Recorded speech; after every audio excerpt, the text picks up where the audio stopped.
গীত আছে, আপনারা জানেন যে রবীন্দ্রনাথের লেখা এই গানটি বাংলাদেশের জন্মেরও আরও বহু আগে তিনি লিখেছেন। এই গীতটা মূলত বাংলাদেশকে কেন্দ্র করে লেখা হয়নি।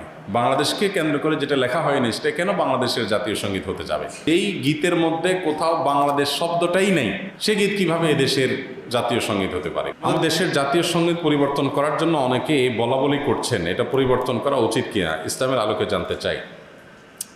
জাতীয় সঙ্গীত পরিবর্তন করার দাবি এবারই শুধু উঠছে তা নয়, এর আগেও বারবার উঠেছে, আপনারা জানেন।